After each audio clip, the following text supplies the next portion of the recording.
Her cheek still burned from his hand, and she hadn't even processed the sting before she realized the man crossing the ballroom toward her commanded silence the way kings used to, before the world forgot how to kneel. Subscribe now if you believe a man like Daniel doesn't get to slap a woman in public and walk away clean. Only the haters and the Daniel defenders are scrolling past this one. Stay close, because the man walking through those doors is about to collect. Amina Reyes had attended exactly 4 galas in her life, and on 3 of them, she'd been the help. Not literally, nobody handed her a tray, but she'd spent those nights doing the invisible labor poor relations do at rich events, laughing at jokes that weren't funny, complimenting dresses that cost more than her rent, and leaving early so nobody had to watch her wait for a rideshare in last season's heels. She knew the rhythm of these rooms the way a tired waitress knows a dinner rush. Smile, nod, survive, leave before the math gets embarrassing.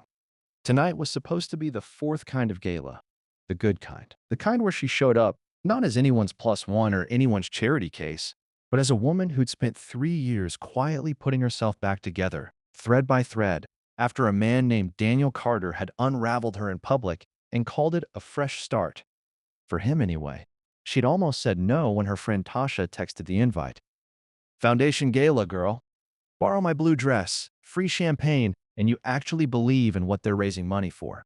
Amina had stared at that message for an hour, weighing the cost of showing up against the cost of disappearing entirely, which, if she was honest with herself, was the thing she'd been doing since the divorce. Disappearing politely, surviving quietly, letting her own life happen to her in the passive voice.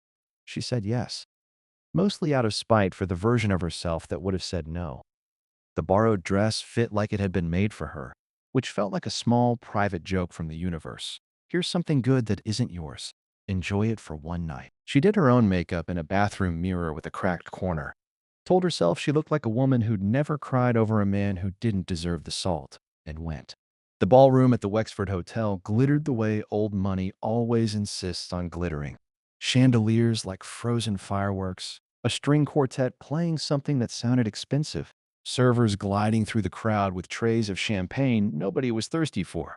Amina found a quiet corner near the silent auction table and let herself, for the first time in 3 years, simply enjoy being somewhere beautiful without calculating an exit strategy.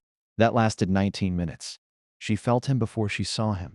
That specific prickle of dread reserved for ex-husbands in bad weather. Daniel Carter, freshly minted as a visionary entrepreneur, according to the gold-embossed name tag he was clearly thrilled to wear, was crossing the room toward her with the swagger of a man who'd never once paid for his own confidence. Amina. He said her name like he was identifying a stain. Wow. Didn't think they let just anyone in these days. She didn't answer. 3 years of practice had taught her that silence cost Daniel more than words ever could. He needed an audience to perform for, and a woman who refused to flinch was the worst possible scene partner. It didn't stop him. If anything, it lit something uglier behind his eyes. He gestured at her dress, loud enough that the nearby cluster of guests turned. Borrowed, right?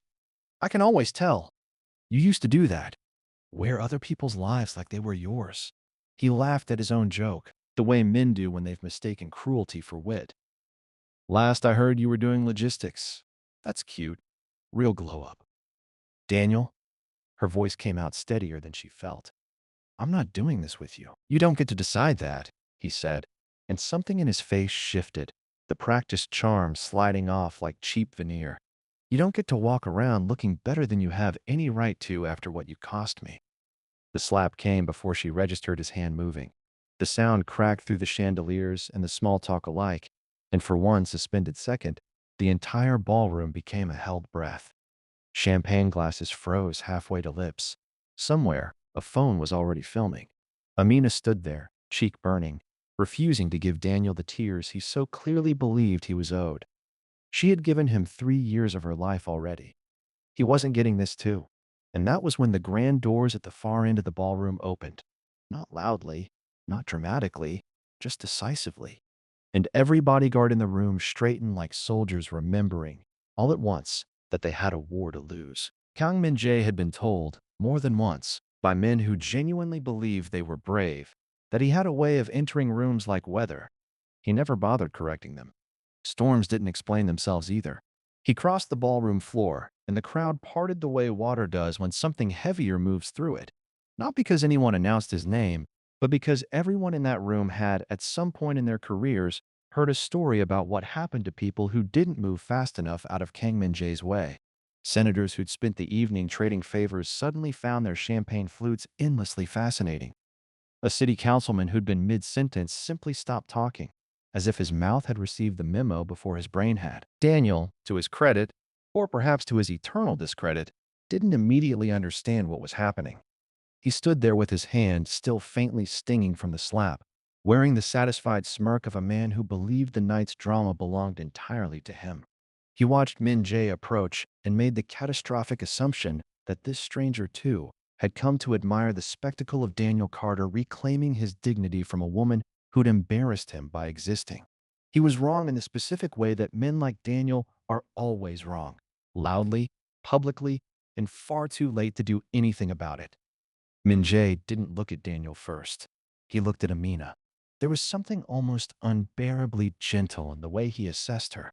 Not pity, which she'd had enough of to last several lifetimes, but a kind of focused attention, like a man checking a wound to see how deep it ran before deciding what to do about the person who'd caused it. He shrugged out of his tailored jacket without a word and settled it around her trembling shoulders, the way you'd cover something precious that had been left out in weather it didn't deserve. Then, and only then, did he turn to Daniel. "You just struck my wife." 4 words. No volume behind them at all, but they landed in that ballroom like a verdict. And somewhere in the back, a woman in emerald silk audibly gasped. Because gossip, real, undiluted, 5-star gossip, doesn't come around more than once or twice a decade, and everyone present understood, instinctively, that they were witnessing one of those once-a-decade nights. Daniel laughed. It was a thin, nervous sound, the kind men make when their bodies understand danger before their pride catches up. "Wife?" He gestured at Amina like she was an exhibit in a museum he'd already visited. "She's my ex-wife, broke, single, and clearly confused about her own marital status." "I'm not confused about anything," Min-jae said, and something in his tone made the temperature of the room drop several degrees. "Months ago, your ex-wife saved my younger sister's life during a kidnapping attempt overseas. She didn't ask for recognition. She didn't ask for money. She simply did what needed doing, and then she let it go. The way people with actual character tend to." He paused, letting that settle over the crowd like dust after a building collapse. "We married quietly afterward. No press, no spectacle. Because unlike you, neither of us needed an audience to know what we had was real." The room, which had been silent before, found a new and more specific kind of silence. The sound of dozens of wealthy people simultaneously recalculating every conversation they'd had with Daniel Carter that evening. Here's a question worth sitting with before we go further.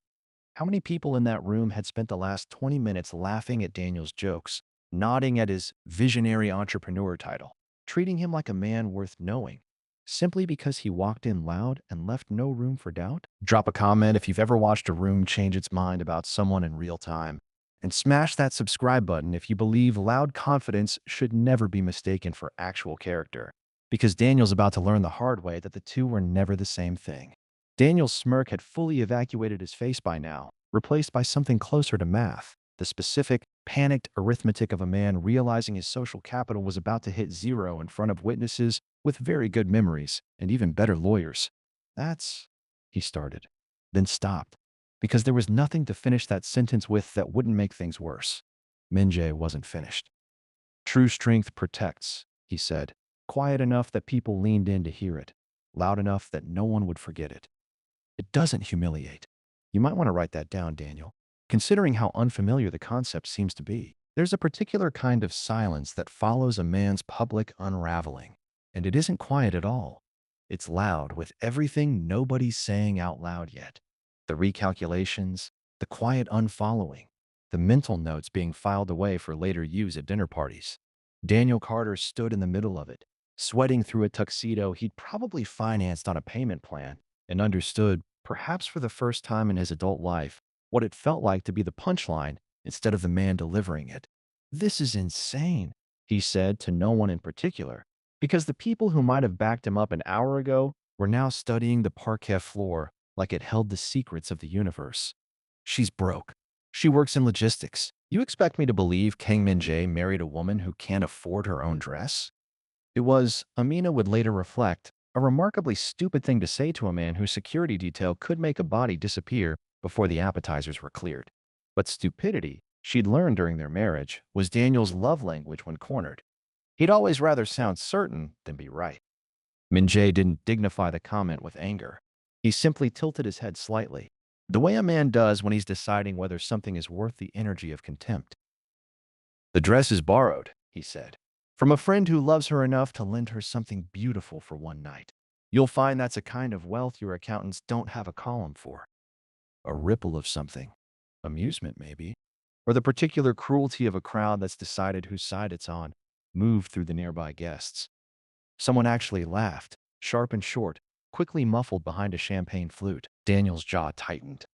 He turned to Amina, and for one unguarded second, something almost human flickered across his face. Not regret exactly, but the dawning horror of a man realizing the woman he discarded had quietly become someone he could no longer afford to insult. "Amina, I," he swallowed. "Maybe we should talk. Privately. This got out of hand."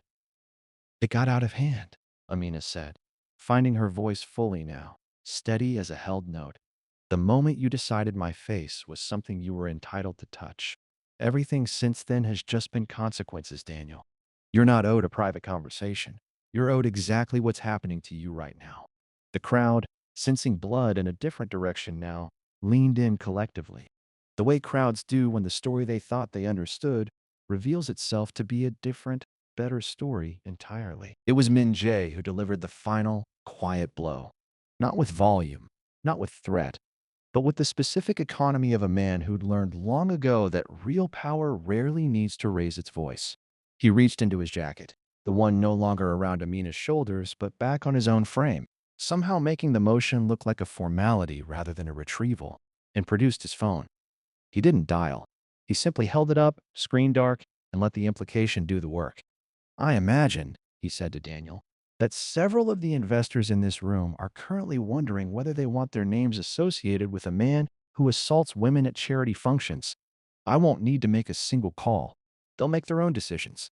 People generally do, once they're shown who someone actually is instead of who they claim to be."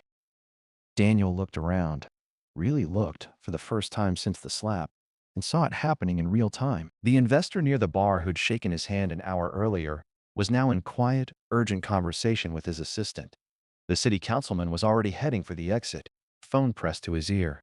The foundation's gala chair, who'd been thrilled to have Daniel's name on the donor list that morning, was visibly recalculating whether his check would even clear by Monday. This is the part of the story where we ask you something honestly. How many of us have watched someone build an entire reputation on borrowed confidence? The way Daniel built his on borrowed money and other people's silence? If you've ever watched a fraud unravel in real time and felt that particular, satisfying click of justice finally arriving late, but arriving anyway, drop a comment below. And subscribe if you believe people like Daniel deserve exactly this kind of reckoning in public, with witnesses. Only the ones still making excuses for men like him will scroll past. Daniel opened his mouth once more, found nothing left worth saying, and closed it. For the first time all night, he was finally, completely silent. Silence suited Daniel poorly. He'd built his entire personality around never experiencing it, and now that it had arrived uninvited, he didn't know what to do with his hands, his face, or the 40-some guests still watching him like he was a car accident they couldn't look away from. "Fine," he said finally, and the word came out smaller than he intended, stripped of all its earlier bravado. "Fine. You want to play hero, Minjae? Go ahead. Marry the help. See how long that lasts once the cameras leave and you realize what you actually bought yourself." It was, Amina noted, the closest thing to honesty Daniel had offered all evening. The accidental admission that he'd always seen love as a transaction, a thing you purchased and maintained only as long as it photographed well. She almost felt sorry for him. Almost. The feeling passed quickly, the way sympathy tends to when you remember exactly how many nights you cried over a man who never once stayed up worrying about you. "You don't get it," she said. And for the first time that night, her voice carried something close to pity instead of anger. You never did. You think love is about being seen loving someone. Minjay's never needed anyone to see anything. That's the difference between you. You perform. He shows up. Minjay's expression didn't change, but something in his posture settled. The way a man's shoulders drop when he hears the exact right thing said by the exact right person. He didn't add anything. He didn't need to. Amina had already said it better than he could have. Daniel's gaze flicked between them, searching for an exit that wasn't humiliating, and finding none. The gala chair.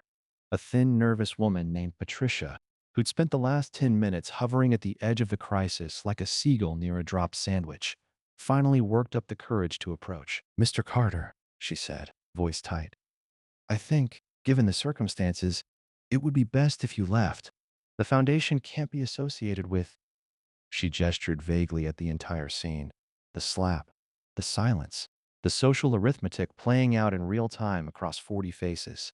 This, it was, in its own polite Wexford Hotel way, an execution. Daniel looked at her like she'd personally betrayed him, which was rich, considering he'd known her for exactly the length of one cocktail hour. You're kidding. I'm really not, Patricia said, with the particular steel that mid-level event coordinators develop after years of cleaning up rich people's messes. Security will walk you out. And they did. Two broad-shouldered men in Wexford uniforms appeared at Daniel's elbows, with the practiced gentleness of people who'd done this before for less dramatic reasons, and walked him toward the door he'd entered an hour earlier as the guest of honor and was now leaving as a cautionary tale. He didn't look back. Amina noticed that, how in the end, even his exit was a performance. The wounded martyr stalking off into the night rather than the man who'd actually started all of this with a single open hand. The ballroom exhaled.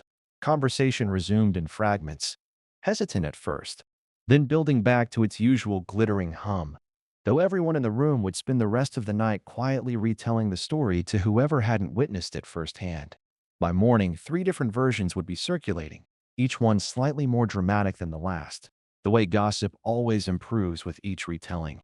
Here's something worth thinking about while the night settles. How many of us have stayed quiet, the way that ballroom almost did, while someone like Daniel made a scene out of someone else's pain, just because speaking up felt riskier than staying comfortable? If you've ever wished a room would intervene sooner, or wondered what you'd do in Patricia's shoes, leave a comment and let us know. And hit subscribe if you believe silence in the face of cruelty is its own kind of failure, because the people who stay quiet are never the heroes of these stories. They're just the audience. Minjay turned to Amina once the doors had closed behind Daniel, and for the first time since he'd entered, his expression softened into something private, something that belonged only to the two of them, despite the dozens of eyes still stealing glances their way.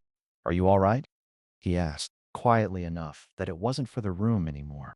Amina touched her cheek, still warm from the slap, and found, to her own surprise, that she was smiling. I am now. The car ride home was quiet in a way Amina hadn't experienced in years. Not the brittle, performative quiet of a marriage running on fumes, but the easy kind. The kind that didn't need filling. Min Jae sat across from her in the back of the town car, jacket back around her shoulders, despite the heated seats, watching the city slide past the window like he was giving her room to process the last hour without an audience for once. You didn't have to do that, she said finally. The thing with your phone, the investors. I didn't do anything, he said. I held up a phone. Men like Daniel do the rest of the damage themselves. I've found it's rarely necessary to destroy someone who's already standing on a foundation that thin. Still, she turned to face him fully. You didn't have to claim me in front of everyone. You could have just handled it quietly, pulled him aside.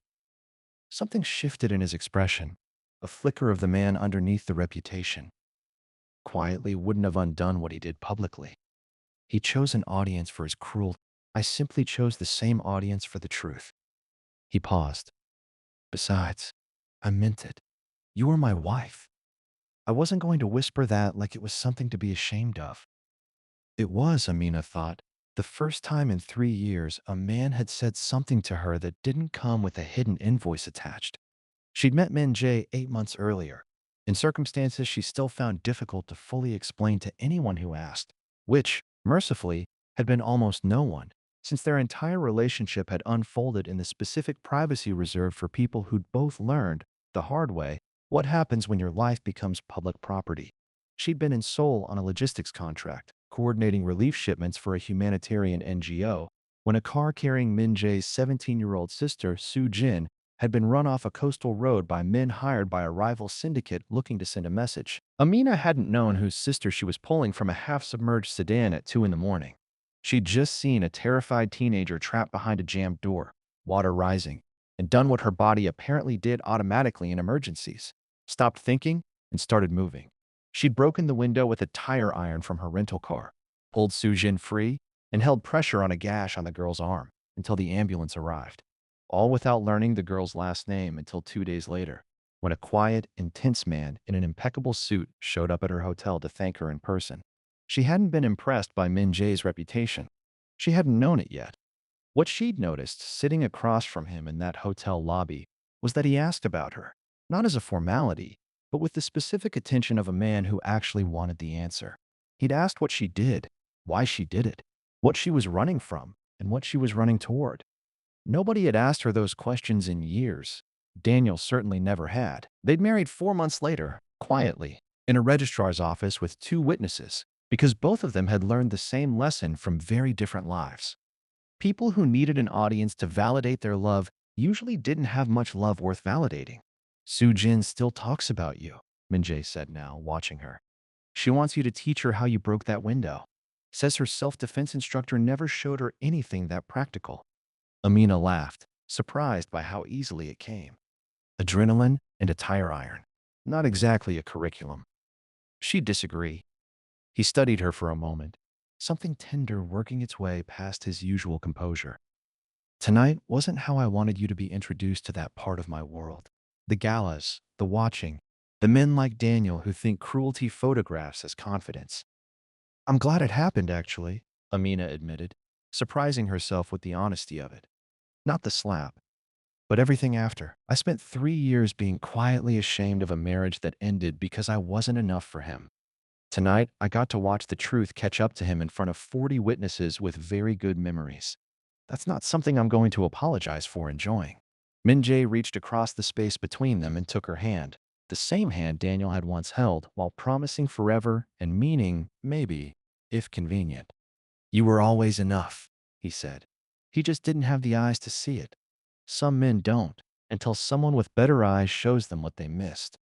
Outside the window, the city kept moving, indifferent to the small, quiet revolution happening in the back of a town car. A woman finally being looked at, fully, by someone who'd never once made her feel like borrowed silk. By the time the sun came up, the footage was everywhere. Amina hadn't posted it. She hadn't needed to.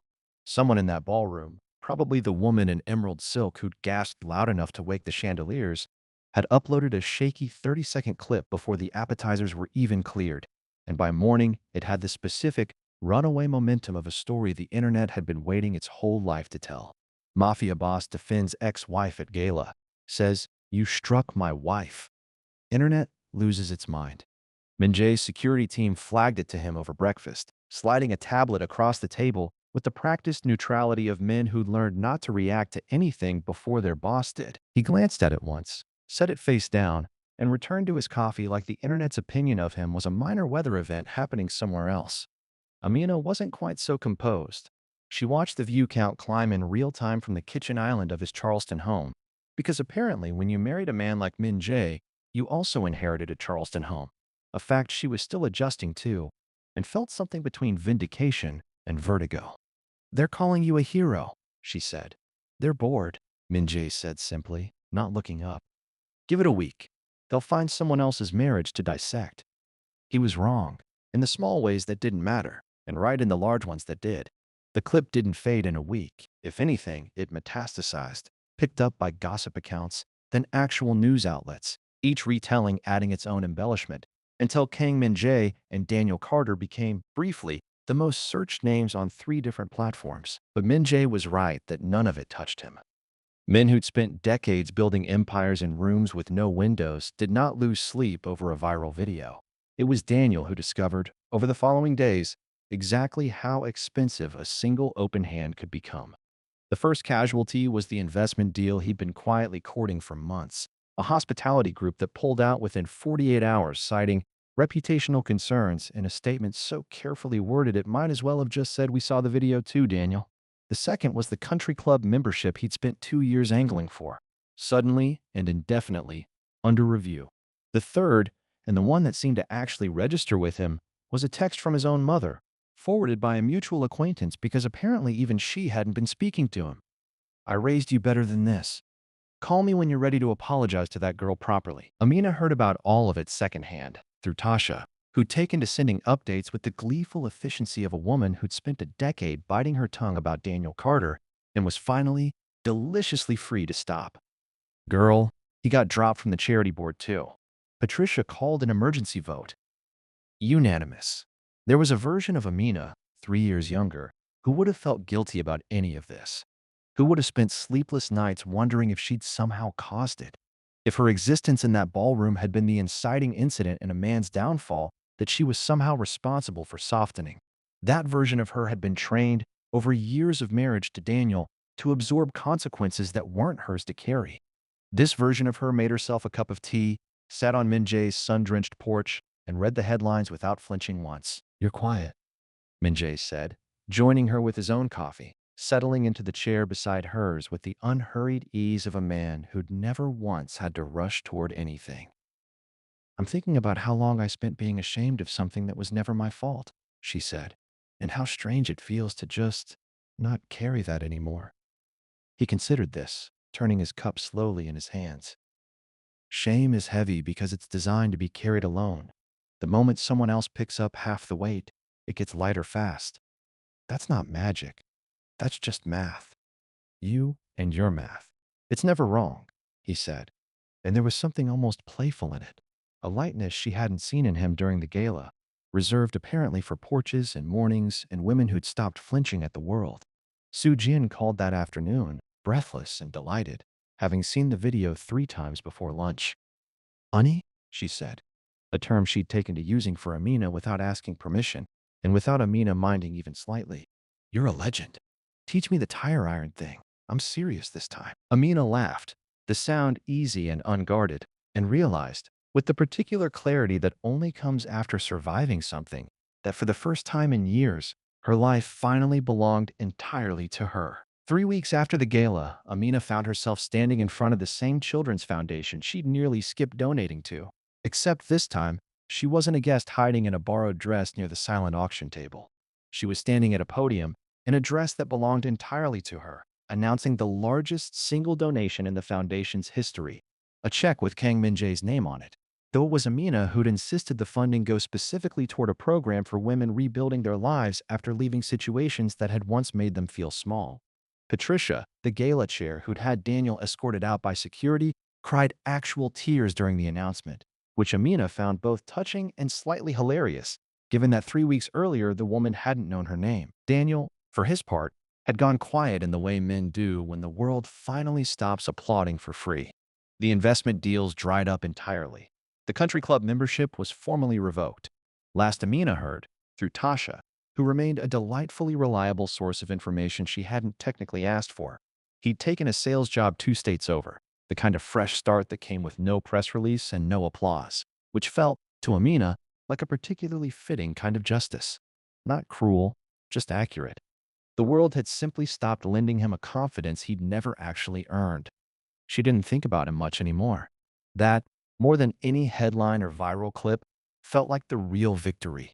Not the public unraveling of a man who'd hurt her, but the quiet, private fact that he'd stopped occupying space in her mind, rent-free. For 3 years after the divorce, Daniel had lived in her head like an unwelcome tenant, showing up in moments of self-doubt. In every job interview where she'd second-guessed her own worth. In every relationship she hadn't let herself trust. Now there was simply Min Jae and Su Jin's increasingly ambitious requests for self-defense lessons, and a life that finally felt like it belonged to her. That evening, Min Jae found her on the porch again, the same spot where shame had started feeling lighter weeks earlier. He sat beside her, quiet for a moment, watching the Charleston sky do its slow burn into evening. "Su Jin wants you to come to her fencing tournament next month," he said. "She's informed me repeatedly that you're her favorite person now. I believe my exact ranking has dropped to third. Who's second? The family dog. I'm told he's more emotionally available. Amina laughed, leaning into him, and for a moment neither of them said anything, content in the specific quiet of two people who'd both learned, the hard way, that real love didn't need a crowd to be real. Can I tell you something? She said eventually. Always. I used to think the worst thing that ever happened to me was marrying Daniel. For years, I genuinely believed that. She turned to look at him fully, the porch light catching the steadiness in his expression, the same steadiness that had walked across a ballroom and rewritten the entire shape of her life with 4 quiet words. But I don't think that anymore. I think the worst thing would have been staying, disappearing a little more every year until there was nothing left to find. Daniel didn't break me. He just showed me exactly what I refused to settle for ever again. Min-jae reached for her hand the way he always did. Not as a performance, not for any audience, just because he wanted to. For what it's worth, he said, I'm glad he slapped you. She raised an eyebrow. Not for the obvious reason, he clarified, the corner of his mouth lifting. I'm glad because it meant I got to walk across that ballroom and finally say out loud what I'd been certain of for months. Some men wait for the right moment. I was just waiting for an excuse. Somewhere beyond the porch, beyond the quiet Charleston evening, the video of that night was still circulating in slowly diminishing waves, still occasionally resurfacing on some stranger's feed with a caption like "Justice was served." But Amina had stopped checking weeks ago. She didn't need millions of strangers to validate what she already knew. Sitting here, her hand in the hand of a man who'd chosen her loudly, precisely because she'd once been loved so quietly, by someone who never deserved her at all. Some stories begin with revenge.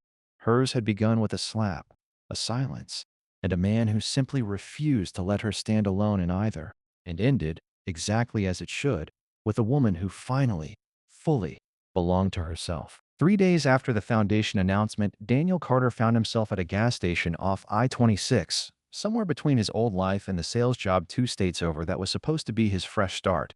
It was nearly midnight. The lot was empty except for his car, a flickering overhead light, and the particular loneliness reserved for men who'd burned every bridge that once led somewhere warm. He didn't notice the black SUV pull in behind him until the engine cut off.